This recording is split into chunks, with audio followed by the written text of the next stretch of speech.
Everyone, welcome back to the channel. तो आज के वीडियो में जो हम सेकंड इस सीरीज में बात करने वाले हैं वो कोर्स है फार्मा एमबीए का। अच्छा, क्या है ये कोर्स, पहले मैं आपको वो बता दूं।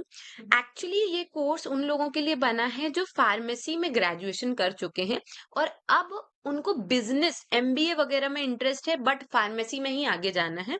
तो उनके लिए ग्रेट अपॉर्चुनिटी है कि वो फार्मा एमबीए कर सकते हैं।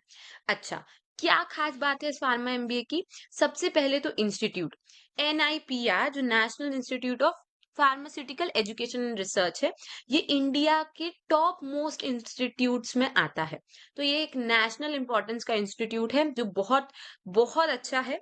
पहली बात तो ये है, तो आप यहाँ से अगर फार्मा एमबीए करेंगे तो आपका स्टार्टिंग बहुत अच्छा होगा।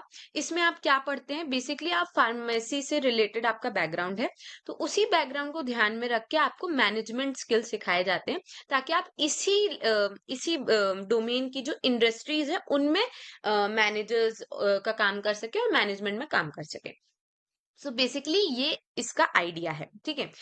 मैं आपको बता दूं कि आपके मन में सवाल आ रहा होगा कि इसको करने का फायदा क्या है, फार्मेसी में क्या ही हमें प्लेसमेंट्स और क्या चीजें हैं जो इंस्टीट्यूट ऑफर करेगा, यहाँ से क्यों करना चाहिए। तो सबसे पहली बात तो ये इंडिया का टॉप मोस्ट इंस्टीट्यूट है, तो यहाँ से जो आपको एक्सपोजर्स और इंटर्नशिप्स और जो नेटवर्किंग है जो यहाँ से मिलेगा वो कहीं से नहीं मिलेगा। और दूसरा, आप समझते हैं कि फार्मेसी में जो स्टार्टिंग होती है वो बहुत अच्छी नहीं होती है पैकेजेस के लेवल पे। तो ये इंस्टीट्यूट सबसे पहले तो ऑलमोस्ट 90 टू 80% आपको क्या प्रोवाइड करता है, प्लेसमेंट्स यहाँ होते ही हैं। अगर 120 का बैच है तो 100 लोग तो प्लेस होते ही होते हैं, प्लेसमेंट्स बहुत अच्छे हैं इनके। अब पैकेजेस की अगर हम बात करें तो आप जानते हैं एज अ फ्रेशर आपको बहुत बड़ा पैकेज तो नहीं लग सकता, लेकिन इस इंस्टीट्यूट का जितना मैंने रिसर्च किया था पैकेज अकॉर्डिंग, तो मिनिमम इनका पैकेज स्टार्टिंग 6-7 लाख होता है और मैक्सिमम तो 28 लाख भी गया है। एक मैंने ये रिव्यू कहीं पढ़ा था, तो मैंने ये एवरेज लाइन के लिए ले लिया कि इससे आपको एक एवरेज आइडिया लग जाएगा। सबसे पहले तो 80 टू 85% आपके प्लेसमेंट्स होते ही हैं, तो प्लेसमेंट्स की टेंशन की बात नहीं है। इनके टाइम पे जो मिनी मैक्सिमम पैकेज था वो 11.5 लगा था, मिनिमम 6 अराउंड लगा था। यहाँ पे जितनी टॉप कंपनीज हैं इस इंडस्ट्री की सब आती हैं प्लेसमेंट्स के लिए, so that is one of the best thing.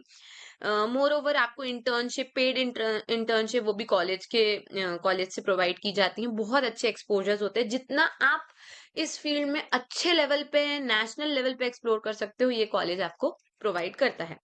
Again I have written the same things, 80% placements हैं, टॉप रिक्रूटर्स हैं।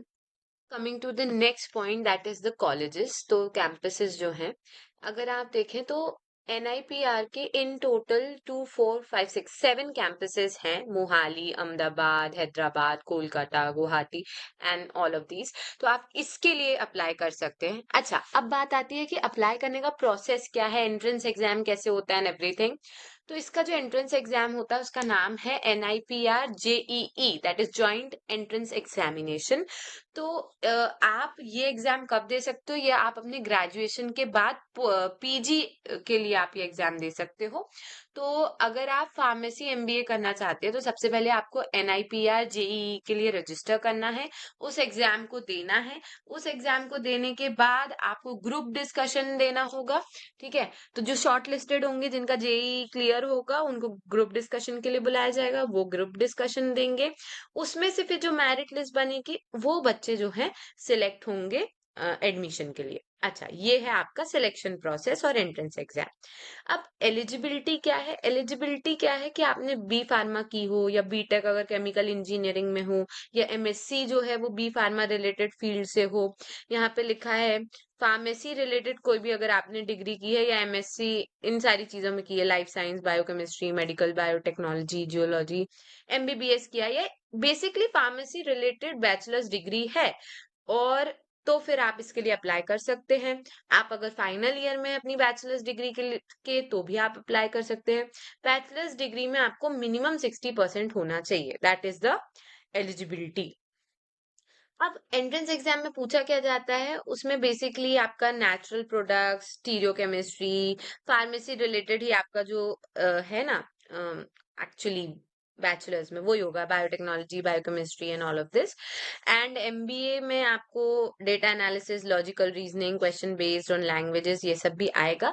आप डिटेल्ड सिलेबस जो है इनका पीडीएफ इनकी वेबसाइट से आप डाउनलोड कर सकते हो। अब बात करते हैं कि एग्जाम पैटर्न की। तो सीबीटी होगा, देखो पोस्ट ग्रेजुएशन के लिए है, इंग्लिश में ही होगा। आपकी ग्रेजुएशन के बाद आप भर सकते हो, फाइनल ईयर में भर सकते हो। ऑनलाइन होगा, एमसीक्यूज होंगे, 200 एमसीक्यूज पूछे जाएंगे, जिसमें अगर सही है तो +1 मिलेगा, गलत है तो -0.25, मतलब नेगेटिव मार्किंग भी आपके इस एंट्रेंस एग्जाम में होगी। अब लास्ट बात ये है कि हम इसके लिए अप्लाई कब कर सकते हैं, एग्जाम कब होगा एंड एवरीथिंग। तो रजिस्ट्रेशन 25 अप्रैल से 30 मई तक है। उसके बाद एडमिट कार्ड 7 जून को आएगा। फिर उसका एग्जाम डेट जो है वो 15th है। एग्जाम के बाद मेरिट लिस्ट आएगी इसी एग्जाम की। देन आपको ग्रुप डिस्कशन के लिए बुलाया जाएगा, एंड ग्रुप डिस्कशन के बाद फिर आपकी काउंसलिंग होगी मेरिट लिस्ट के बाद। So this is all about pharma MBA. It's a good course after B pharmacy. आप बिल्कुल कर सकते हो, प्लेसमेंट्स, अपॉर्चुनिटीज, एक्सपोजर बहुत अच्छा है। अगर आपको फार्मेसी में ही आगे जाना और एमबीए भी करना है और इसी इंडस्ट्री में मैनेजमेंट में जाना है, then it's a great option. तो that's it for this video. अगर आप ऐसे यूनिक करियर ऑप्शंस और एक्सप्लोर करना चाहते हैं तो फिर चैनल को सब्सक्राइब करना, और अगर ये वीडियो आपके लिए हेल्पफुल थी तो इस वीडियो को लाइक करना मत भूलिएगा। Thank you everyone for watching.